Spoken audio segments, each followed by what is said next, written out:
We're here talking this hour about all of the great things to introduce newcomers to as it relates to the state of Arizona. If you've lived here and not been around the state, you're missing a bunch. And one of the things we wanted to do was bring in Miss Becky Blaine from the Arizona Office of Tourism.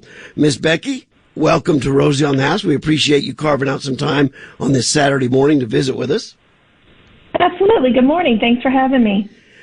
Y'all's website. I love y'all's website. Talk a little bit about what, I was just harassing Roger Naylor for his job. I could harass you for your job too. I mean, you got one of the greatest jobs on the planet.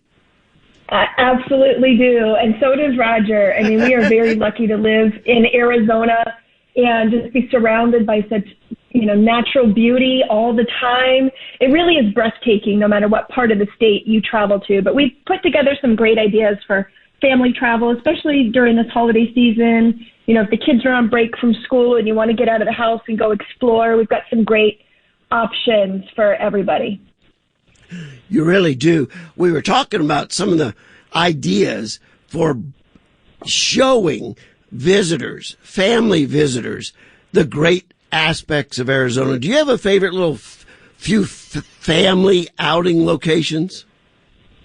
So there's a couple that you were just mentioning about some of your, favorite private spots out in the country. And one of my favorites is going up to like the Pine and Strawberry area, up on the Mogollon Rim, and visiting the Pine Creek Lavender Farm. The Strawberry Inn is so adorable, and it's just such a cute little area of our state, and great small towns, fun people. But of course, everybody wants to see the Grand Canyon at least once, and check it off their bucket list. We did just get a dusting of snow in northern Arizona yesterday. Yes. And so if you have not traveled up to the South Rim to get a look at the canyon with a dusting of snow, you are missing out. It is absolutely beautiful and so amazingly different to see this time of year.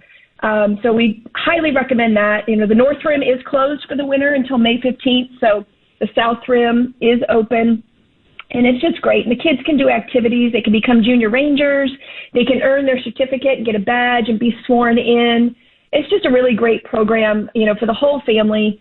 And then we do have a very helpful first-timers guide on visitarizona.com as well, so you can read up and plan your trip. That's an awesome guide. I don't think people understand how much we've got here. No, and so diverse, too, when you think about the topography. And, people are always amazed when we tell them we make wine in Arizona. They're like, how do you grow grapes in the desert? We're like, well, we have very different elevations across the state, and, visiting our wine trails and our small towns, those are great areas to check out as well. If you're up north, too, Flagstaff is always great. They have so many great holiday activities, the Holiday Parade of Lights. Little America has a great display. The North Pole Experience up there, too. They have a few tickets available. We looked for upcoming dates and time. And, of course, the New Year's Eve pine cone drop at the Weatherford Hotel in downtown is always great. But if snow is not your thing, you can head south, head to Tucson. Have you checked out the new Gem and Mineral Museum yet? I not since it's reopened. I have not. Yeah, so it's great, and it's an active research facility. It's open. The museum is open to the public, so you can see gems and minerals from Arizona and Mexico housed in the recently renovated, beautiful, historic Pima County Courthouse. If you are a fan of Spanish Revival architecture, you have to just see the building itself as well. But the exhibits are just top-notch in the Gem and Mineral Museum.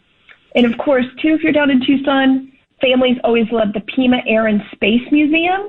It's a great outing. They have 5 different hangars, over 300-plus aircraft. So that really makes for a fun trip. I haven't been there since I was 10, and I still remember it. Yeah. Yeah, it is such a great museum. And if anybody loves planes or they just love history in general, it's really, really a great museum to check out. Let me add something else. The Titan Missile Museum. Yeah. Oh, that is cool. Yes, it excellent. is. Yeah. Jennifer and I just saw that for the first time 2 months ago, and it was spectacular. And on that route, Arizona homeowners, if you're listening. Becky's talking about touring in about and around Tucson. You would be doing yourself a disfavor by not going south on I-19 and getting into Tubac. Even take Madera Canyon Road over the mountains and get into Sonoita. That whole La Paz, Cochise, county area. Santa Cruz. It's Santa Cruz.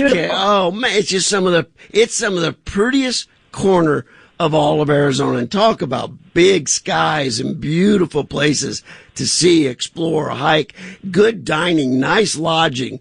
I think it's one of the underutilized corners of the whole state.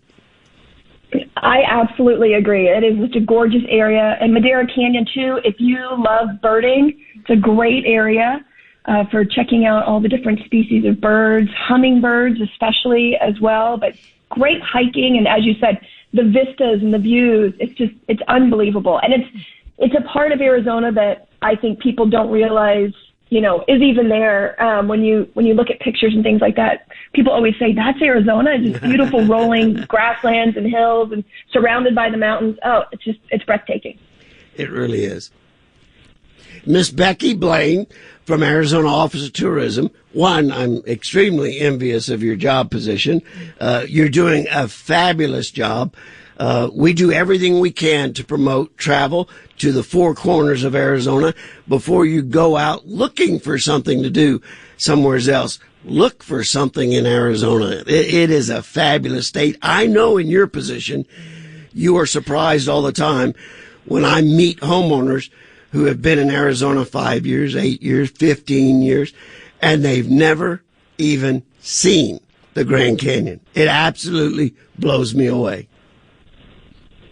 Yeah, we have so much to do and see here. It really is, something for everyone and great opportunities all around the state. And we have a lot of great resources and information on our website, too. You can visit visitarizona.com is our main page, or azroadtrips.com, too. And we have a lot of great suggested itineraries already mapped out for you. There are Arizona State Travel Guide maps. There's Arizona Visitor Information Center locations. Tons of information at tourism.az.gov is one of the sites for the Office of Tourism specifically, but you mentioned another one as well.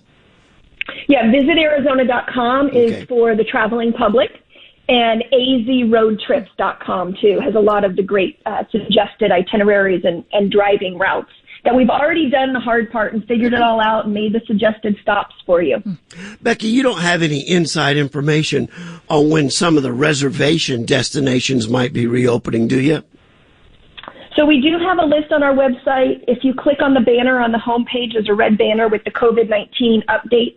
We do keep a list of the tribal lands openings and closures, and try and keep that as up to date as possible. A lot of the tribes that do have tourism attractions are still running with maybe a 50% capacity restriction to keep the community safe. They do require masking and things like that. So just make sure that you plan ahead. You can take a look on the website for that tribal opening and closure list that we have.